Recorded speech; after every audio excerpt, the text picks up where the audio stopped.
Welcome to Season 2 of the SOAR podcast, the place for creative entrepreneurs who want to build healthier, happier, more profitable self-employed businesses. I'm your host, Ray Hyde Cornell, business mentor at Chiron Consulting and CEO and senior copywriter at Cornell Content Marketing. Get ready to soar.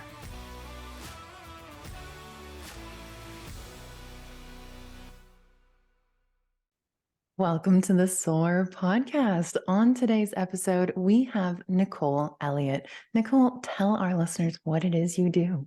Yeah, thanks for having me, Ray. I'm a conversion copywriter and messaging strategist. So essentially, I work with entrepreneurs, small business owners, startups, industry experts, what have you, who are really, really good at what they do, but they might be having a difficult time developing clear messaging around that, as well as putting together compelling copy, whether website copy, email campaigns, sales pages, even case studies that captures their voice, hones in on their story, as well as, perhaps most importantly of all, resonates with their audience. Yeah, because that's where the money comes in, right? And it's like, I think, especially in the freelance writing world. So, I mean, I'm in that world as well.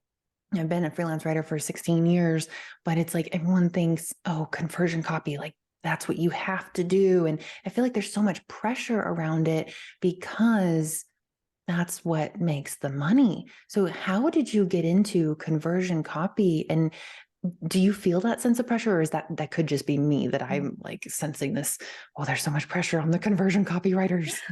Yeah, if I can speak on the pressure first, I think it's definitely something that intimidates a lot of people just based on, when I have clients come to me or, business owners, friends who are writing copy themselves. They're like, oh, there are so many things to consider. I have to think about SEO keywords. I have to think about my own brand voice. I have to think about, countdown timers and what have you. And at the end of the day, kind of what I tell myself to take that edge off, as well as what, I advise to people, is to just remember that it's all about being human. I mean, you are writing as a human to other humans. And so I do have kind of a certain way I think about that, about just what I would consider to be like the two main ingredients you need to copy that connects, converts. Maybe that's something we can get to afterwards. Might be helpful for some people to hear. But to go back to your other question about how I ended up here, well, it was kind of unexpected. I got my start writing professionally in academic writing, actually. I studied English in college. I was a very typical, English major with the turtlenecks and secondhand novels and all of that. And so right after I graduated, I became a private tutor for academic writing.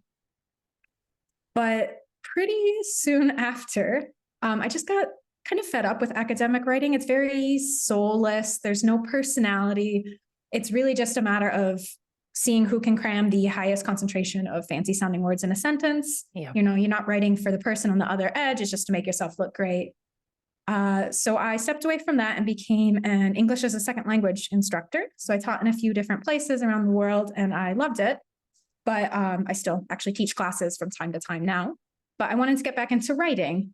And so I didn't know copywriting existed. I wish I could say it was something I knew, from age 8, I want to grow up and become a conversion copywriter. But I Googled how to make a living writing and I came across copywriting and I started reading up about it. And I really resonated how it was so focused on the human on the other side and on connection and just, telling people what they want to hear so they know that you understand them and all that. So I learned everything I could and somehow made it to where I am. And you, quote unquote, formalized your business, you said about 5 years ago, was it? Yeah, the timeline's a little bit fuzzy. I would say I first started writing copy about 8 or 9 years ago. Okay. But I was really taking a very by the seat of your pants approach at the beginning, if you will. Like I never really went into it with the intention of being a business owner or an entrepreneur. I really just went into it because I didn't want to go to an office, because I wanted to pick my own schedule. And so I was quite lucky for those first few years. It worked out pretty nicely. I got a lot of work referred my way. I was hired pretty early on by somewhat of a growth agency, which sends a ton of work my way and let me test out all sorts of industries. And I'm still partnered with them from time to time these days. But I just was very passive about it. So I would just kind of accept, any work that would come my way. I wasn't very, actively marketing myself in any capacity. I didn't have a website. I didn't bother with contracts, which is a terrible, terrible idea. Anyone listening, please make sure you have your contracts lined up. So it was a very relaxed approach. I think I was just so resistant to being a business owner for some reason. I don't know why. I think I just, by nature of being a writer, it was that whole like nose up in the air. I'm an artiste. I am a creative. I don't want to be salesy. I don't want to market myself. So that was a pretty significant mindset shift, as well as just overall shift in how I preached my business.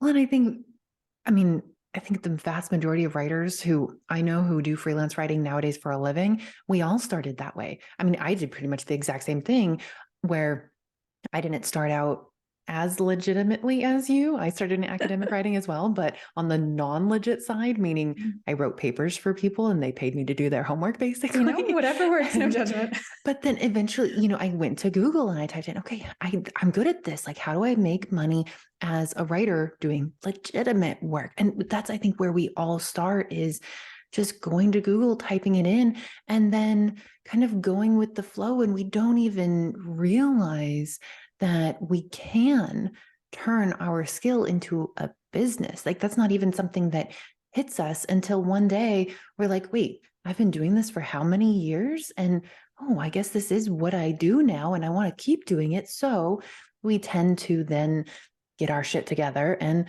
formalize things. So what was that like for you when you decided to, file the paperwork? And did you do like an LLC and do all that stuff online? And what was it like for you going through that formalization process? So it's still just me. I'm just a sole proprietorship. Okay. So I haven't gone through the LLC process. Honestly, a lot of it was just kind of born out of desperation, so it had, I think maybe 3 years ago is when I started taking it, actually seriously. This isn't proper business, Nicole, you have to get your head in the game type of thing. And it was because it was the beginning of the pandemic and I lost all my clients. I was mentioning this one agency before that referred a lot of work my way kind of since the beginning. They really pulled their, steps back from a lot of work. And so all my projects there dried up. And I just realized it was time for me to, again, not be so passive and actually take the time to consider my packages and my overall messaging and who I wanted to work for, and get those contracts lines up, and, have an onboarding process and an offboarding process. And so actually probably the best thing I did, which was actually quite scary to do at the time because all the clients had dried up, but I joined a build your copywriting business program. And it was absolutely one of the best things I ever did. It was, like I said, kind of a scary investment, but I just felt like I had no idea, although I was definitely not new to writing copy. I was very new to all of the business side of things and wearing all the hats, and how do I actively, seek out clients and set up my own systems and processes. And so it was a very up and down route, I would say. I wish I could say that I still feel super strong and confident every single day about the prospect of being a business owner. But it's definitely a learning curve and continues to be. And based on other business owners I talk about, it's kind of like that for the rest of your life. There's always new things thrown your way and new client situations to deal with, or developing new offers, or trying out different ways of reaching potential clients, whether that's hopping on podcasts or starting to collaborate on workshops or tinkering with social media. It's just endless. Yeah, absolutely. And when you are your own boss, and when you are a sole proprietorship or a single member LLC or whatever the case may be, your business has to ebb and flow with your life. Your life is going to change and evolve, and things are going to happen. And your business is right there along for the ride. It's like a passenger, and you have to make sure that it stays a passenger and doesn't become the driver. But at the same time, your business is there to support you. And a lot of people get that mixed up, and then they get lost in the business building of it all. They get overwhelmed. And I love that when things got hard, you doubled down on your business. You didn't give up on it and go, oh, well, now I guess I got to go get a job at Starbucks. I considered it. Definitely consider that. We all do, honestly, especially when we're wearing all the hats. Some days they're like, man, wouldn't it be nice if I just had to worry about like frying French fries at McDonald's? Like, that's it. Like, I could handle that. But you didn't do that. What was it that made you decide to double down on your business and really take this seriously? And even though you were fighting an uphill battle during COVID, when everyone's budgets tightened up, and I mean, I know we lost a ton of big clients during COVID. How did you come to that conclusion? Oh, that is a great question. I think honestly, I had just gotten spoiled by working for myself for so long. Yeah. And I just couldn't imagine physically dragging myself to an office or a 9 to 5. And my husband and I, we do a lot of travel. We spend probably half the year traveling. Oh, wow. And of course, the vast majority of the jobs in the world don't allow that to be possible. So I think it was just a matter of, I worked 9 to 5s before, I was teaching before, and I just couldn't, while it seems like an uphill battle to get the business thing in order, that still seems more palatable than, actually applying to jobs and going back in and having a boss looking over your shoulder, telling you when you can and can't go on vacation and all that. Yeah. And I liked what I was doing. Like, I really enjoyed writing copy for clients. I enjoyed the opportunity to work in all these different industries and speak with all these amazing people doing amazing things. And I didn't want to lose that. So it was kind of like, well, okay, I guess time for you to pull on like your big girl pants and figure this out if you want to keep doing it on a more professional basis. Yeah. And so let's go back to what you said a little while ago about your particular spin on copywriting. And you said that there are two things that good copy always has. And I really want to point out this variety that you keep among your clients. And when you work with the agencies, you get to dabble in working with all of these different industries. I think that's so important to highlight, because a lot of people think, oh, I have to niche, I have to niche, I have to niche, I have to write about health and fitness or travel or fashion or whatever the case may be. And you don't niche by industry. I don't niche by industry. But what we do is niche by a particular process and philosophy. So talk to me about your philosophy on copywriting, and what are those two things that make copy really great? Yeah, absolutely. So I think, obviously there's benefits to niching, as you're saying. It'll, can speed up your processes. You can get really, really down into nitty gritty, but the variety of clients does keep things more interesting. And I think especially with copy, really, no matter which industry you're in or who the audience is, there are still some kind of, as core essentials that are going to be applicable no matter what. So the way I see it, I'll probably just lead with the idea that copywriting is about more than just pretty words, since that's kind of a bit of a misconception I hear. Yeah. And so every copywriter is going to approach this a little bit differently. I'm sure you approach it a bit differently when you write copy for clients. But I like to kind of, the two main ingredients I see are, the first one is focusing on the brand's voice and the overall positioning. Or it could be, the voice of the entrepreneur themselves, if it's more of a solopreneur, and then building guidelines around what that looks like. So that's going to include things like the brand voice personality, the value proposition, words to use versus words to avoid, taking a look at the competition to see what the best differentiator for you to lead with might be, considering things like whether you call your offer a program versus a course versus a methodology, considering how you describe and define your specific process, and bonus points if you give your specific process a name. And so that's really all that's one side of the coin. That's one of the ingredients. And I see that as the side that connects with your audience on the human level. But at the end of the day, as much as we would love to just connect with our audiences, we also have businesses. We also need to grow those businesses. So you also want conversion. And so that comes in the form of actual language from your audience. And so essentially the voice is going to help you connect with them, and the audience language is what's going to help you convert. And so there's a few different ways you can really dig into the audience language. I personally interview my clients. And then after I interview, I get a transcript, And I look at all of the interviews together and look for patterns as far as like pain points, benefits, maybe hesitations that almost prevented them from working with my clients, ways they are actually using your product or service, features that surprised them the most, major questions they had. And with that, you can kind of blend it together with your voice. So that way you're focusing, again, both on that connection as well as the conversion. This is so important because what you're describing is creating a new language out of two different languages. You have your client's voice and language, and then you have their ideal client's voice and language. And you have to marry those in order to create copy that converts, because the people who are seeking out the service that you're selling in the copy, they are looking for something new, and yet they're also looking for something familiar. And so by marrying those two languages, you're doing that. You're creating that sense of familiarity, but with the promise of a new territory that they've never explored before. Yeah, perfectly put. That's exactly it. See, I can tell you're a copywriter. It's the words thing. Everyone has a skill. Mine just happens to be words. But so talk to me about one of the other things that you mentioned early on was there can be some pressure when you're a conversion copywriter. How do you, especially when you started out as an academic writer, which can be very stiff and formulaic, how do you then shift into being a conversion copywriter? And how do you deal with that pressure?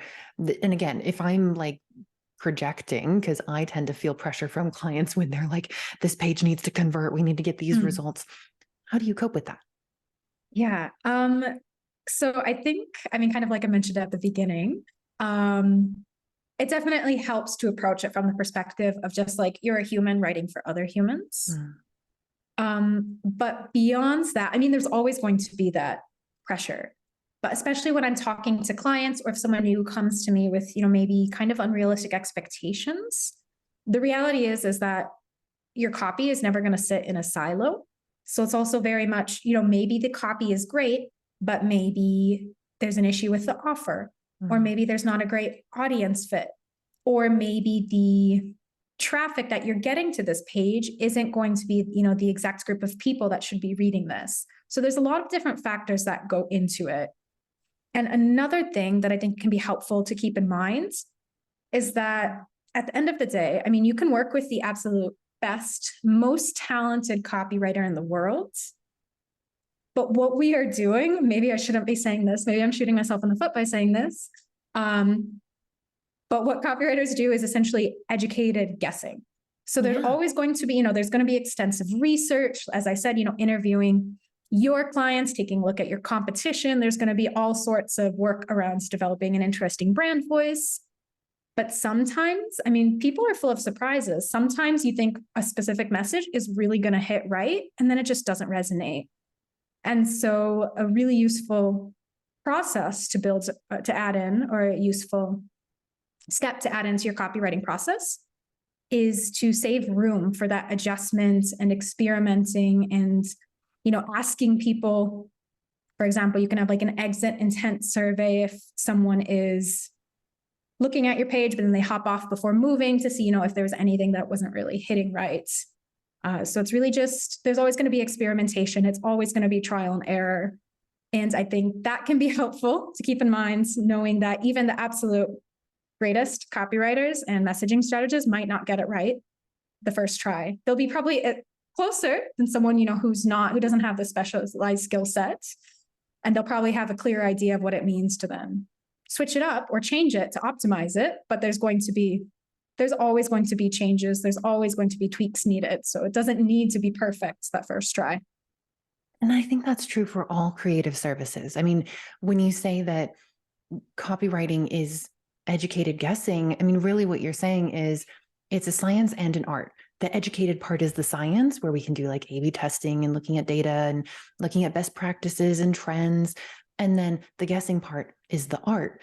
And yes, anybody can do quote unquote educated guessing, but really good copywriters or social media managers or designers, they're really good at the guessing. Like a lot of their guesses are really accurate. And it's because you have that experience, you have that intuition, and you have that emotional intelligence of how humans like to be spoken to or presented with certain images and layouts and how they want to experience things. And so I think you're right that it is educated guessing, but I don't want to discount the guessing part of things because there's a lot of experience and knowledge and intuition that goes into getting those guesses right the vast majority of the time. Oh, absolutely. Yeah. No, I certainly wasn't meaning to discount the experience of copywriters, designers, marketing strategists, what have you. There absolutely is a lot that goes into it. But I just think sometimes it's helpful to keep that overall perspective in mind. Yeah, for sure. So don't worry. I don't think you shot yourself in the foot. I think it's much more involved than people often give credit for. And, I often hear like, oh, we just need 1 or 2 lines of copy. And I'm like, no. You have any idea how long that takes? Exactly. The short things take the longest amount of time. It does. It really does. Yeah. Short copy is always the hardest for me. Yes. So there are a couple more things I want to ask you about, particularly around how you've built boundaries and success into your business model. We are going to take a super short commercial break and we will be right back. Hey, this is Ray. Ready to build a business that supports a life you love, a life you've always dreamed of? It's time to stop passively dealing with what's right in front of you and start deliberately designing your own future. That's exactly what we do in private business mentoring. You and I work together to create a completely custom to you business model that gives you everything you want and need while protecting you from stress and burnout. Ready to get started? Go to chironconsulting.us/mentoring to learn more. There you can also book a free call with me so we can start getting to know each other and see if mentoring is right for you. Plus, I love working with early stage entrepreneurs. That's why my mentoring packages are priced so low. I want you to soar. So don't worry about having to shell out thousands of dollars. Not here. Just go to chironconsulting.us/mentoring to learn more. We are back with Nicole Elliott, conversion copywriter. So Nicole, there are 2 more things that I want to ask you about. One is a little bit of a hot button issue for me. I know what's coming. Yes. It's this whole trendy thing around AI. Have you had clients saying, hey, can you send this through an AI generator? Or are you using AI? Or like, how has that come up in your client conversations, if at all? Thankfully, it actually hasn't come up with clients. But it has come up with friends and family who have like sent me messages, or I've met them, for lunch or what have you. And they ask like, are you afraid of AI taking your job? Based on what I've seen, now that's not to say that it won't continue progressing and, eventually rule the world later on. Yeah. But for now, I think it does a great job synthesizing and pulling from information and ideas that already exist. So for example, it can be a useful tool for research, or if you're developing kind of like high level content, you search like 10 best things to do in New York City. It can give you those recommendations and it can be fully readable. Or perhaps it can help with a bit of like outlining or giving headline variations. I've experimented a bit with, like if you just want to, play with different words or generating ideas. But I've yet to see any proof that it can generate something new and fresh. So if it goes, it goes back to what we were talking about those 2 ingredients. So both of those ingredients very much need the human touch, because the voice, like that's all about you. That's about your personal experience, your personal philosophy, how you actually speak. And there's just not a way that an AI is going to be able to replicate that.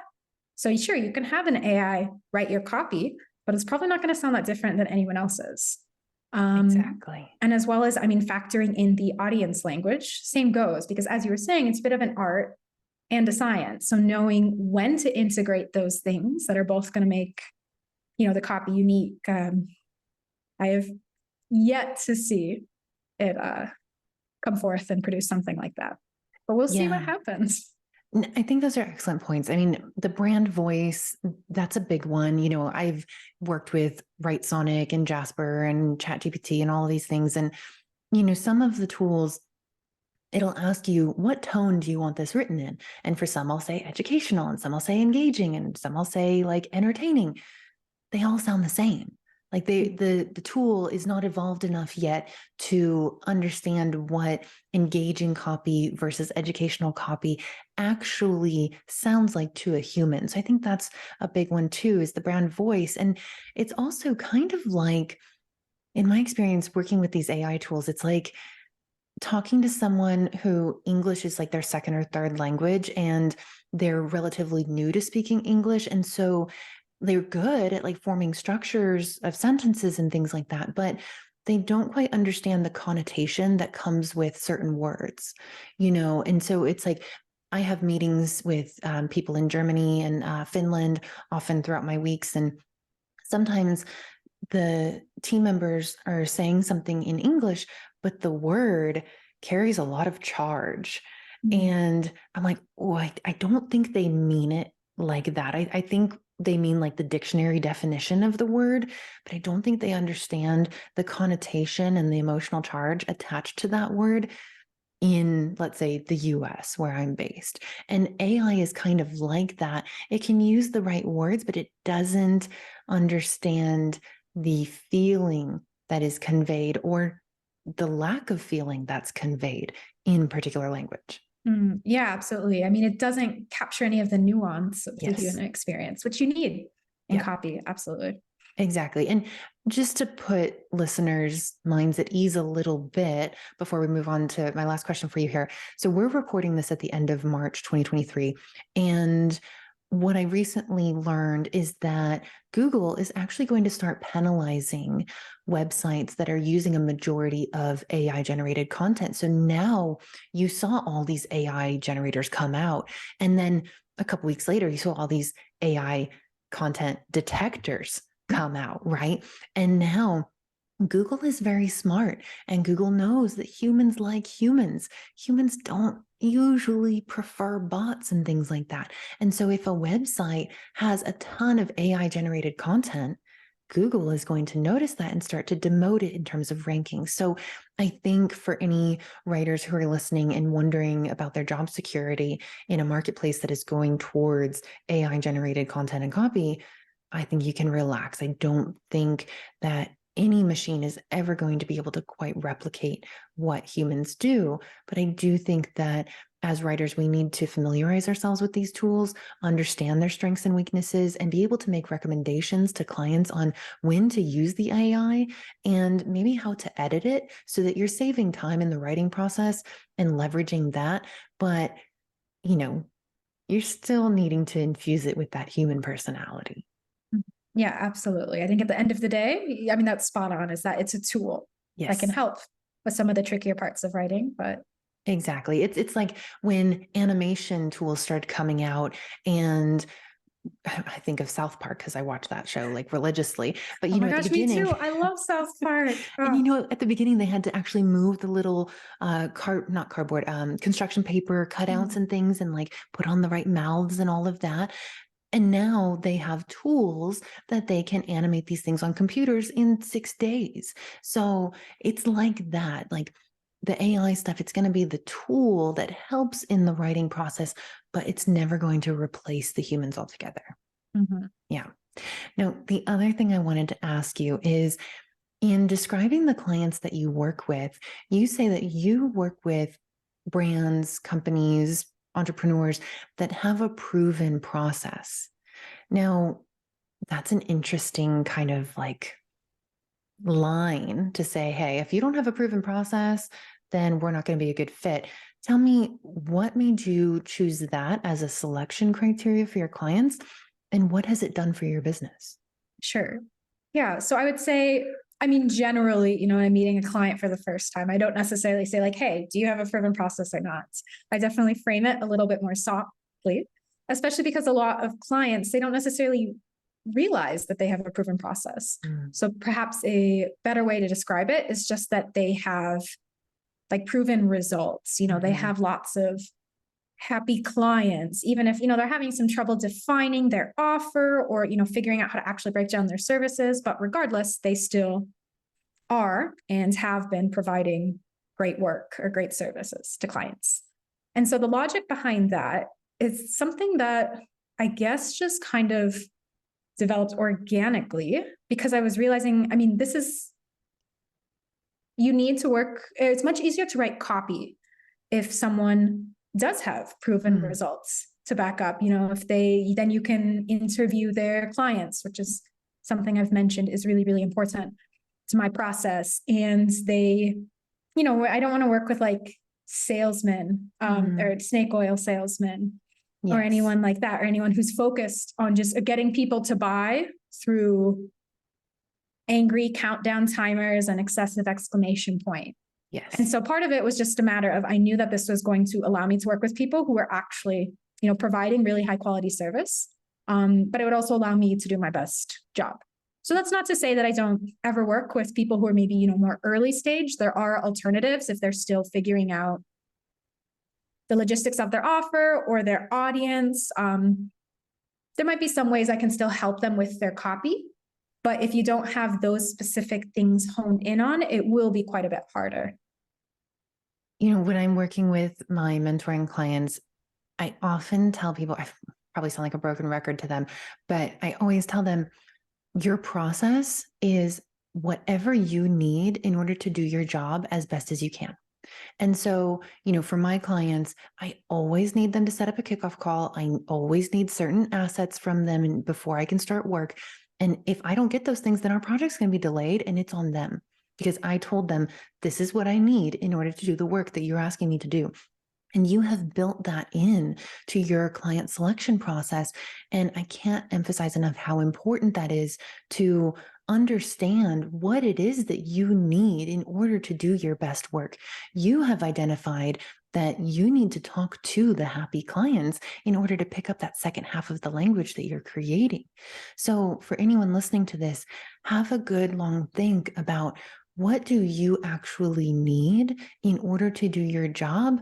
And then ask for that. Make it a requirement. Make it part of your process, part of your onboarding. And clients respond well to that. They're like children. They like structure. You have to give them a formula to follow. And then they understand the kind of creative woo-woo genius stuff that you're doing behind the scenes that they can't do. But when you have a process, they understand it and respect it more and have those boundaries. Plus, then it makes your life a whole lot easier. Yeah, definitely. And I think it also helps with credibility, just as far as, outlining on your website, like, you lead with, this is the overall promise, this is the result I give you, and this process is how I actually do it.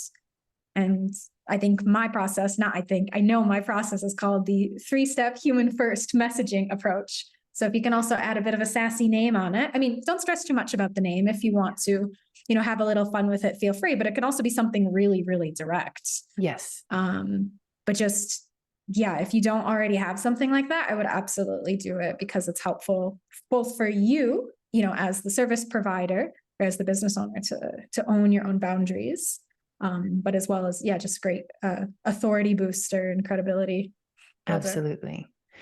You are a wonderful conversion copywriter. You have been an amazing podcast guest. Do you have any last tips for our listeners who are thinking about either getting into conversion copywriting or who are already there but need a little help making it work for them? Mm-hmm. I would say, oh man, there's so many things to say here. You're like, okay, I would say, we need another hour. Right? If you're thinking about it, I would say go for it. You sometimes hear people say that the market's too saturated, or, there's no space for more copywriters, but there always is. And there's so many different niches you can choose from if you do choose to niche, or as Ray and I were saying before, you can also niche more based on your process or just kind of overall your service. And I think just at the end of the day, I'm going to sound like a broken record, but it is just about writing for humans. So if you're getting really in your head about it, which again is very easy to do, just like tattoo that on your forehead. It's all about humans, or do whatever you need to do, get a Post-it and stick it on your computer. It really helps. And it takes some of the pressure off. Like, you don't need to be, using fake urgency or lots of angry red text or anything. Like, you can just connect with people on a human basis. And make sure you're interviewing people as well. Yep. I love that. And I can tell you, because I do the same thing, not nearly as refined as your process, but I always tell my clients, hey, if you're looking for someone who's going to do scarcity tactics or like FOMO, I'm not your copywriter. I don't do any of that. I do psychology informed human to human communication.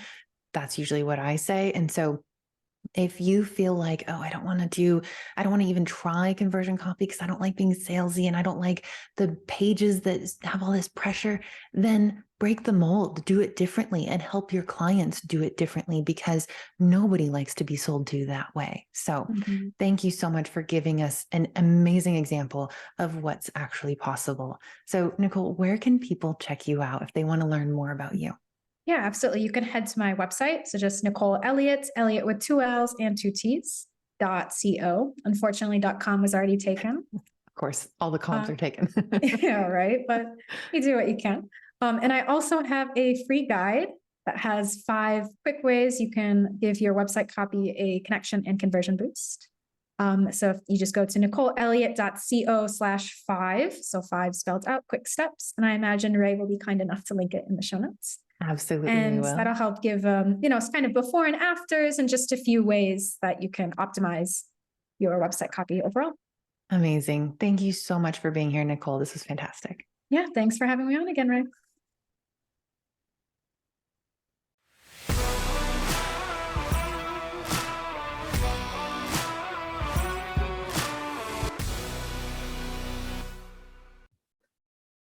Hey, Ray here again. Thanks for listening. If you liked this episode, please subscribe and rate us in your favorite podcasting platform. Want to be a guest on the show or know someone who has an amazing story of entrepreneurship?